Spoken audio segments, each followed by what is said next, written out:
Jiwaji university Gwalior में पढ़ने वाले एमए के स्टूडेंट की नींद उड़ी हुई है। पूरी तरह से बेरोजगार इस छात्र को इनकम टैक्स डिपार्टमेंट ने नोटिस भेजा है। इसके साथ ही कई सवाल किए हैं। पूछा है कि आपने 46 करोड़ रुपए से ज्यादा का जो लेन देन किया है उसकी डिटेल दीजिए। छात्र को इस लेन देन का पता तब चला जब उसे आयकर विभाग का ये नोटिस मिला। इनकम टैक्स ऑफिसर्स ने उस पर इनकम टैक्स चोरी का आरोप लगाया है, जबकि उसकी समझ ही नहीं आ रहा कि उसके नाम पर ये कारोबार कौन कर रहा है। उसकी परीक्षाएं होने वाली है, लेकिन वो पढ़ाई छोड़कर आयकर और पुलिस स्टेशन के चक्कर काटते हुए घूम रहा है।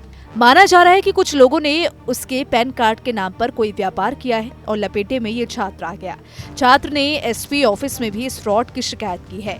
सोचिए, जिसने अपने जीवन में 46,000 रुपए भी ना कमाए हो, उसे इनकम टैक्स 46 करोड़ का नोटिस भेज दे तो पैरों तले जमीन खिसक जाएगी। ऐसा ही प्रमोद के साथ हुआ। प्रमोद ने जब ये शिकायत पुलिस में की तो अधिकारी भी हैरान हो गए कि आखिर ये कैसे हुआ। मूल रूप से ग्वालियर जिले के हस्तिनापुर गांव का रहने वाला प्रमोद दंतोड़िया ग्वालियर शहर से लगे हुरावाली गांव में किराए के मकान में रहता है। वो एसएलपी कॉलेज से एमए की पढ़ाई कर रहा है। 27 जनवरी को उसके पास इनकम टैक्स डिपार्टमेंट से 46 करोड़ रुपए के लेन देन का नोटिस पहुंचा। ये देखकर वो दंग रह गया। मेरा मामला यह है कि सर मेरे पैन कार्ड का अज्ञात लोगों ने फर्जी तरीके से यूज़ करके जीएसटी रजिस्ट्रेशन फॉर्म बना लिया दिल्ली और मुंबई में।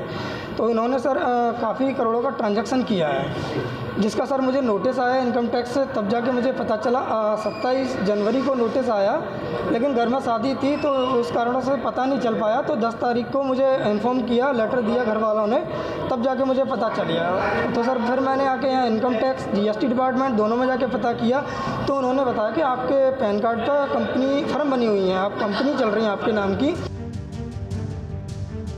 वो इनकम टैक्स डिपार्टमेंट ऑफिस पहुंचा, जहां पहुंचकर उसने बात की तो बताया गया उसके नाम से दिल्ली और पुणे में जीएसटी फर्म रजिस्टर्ड है।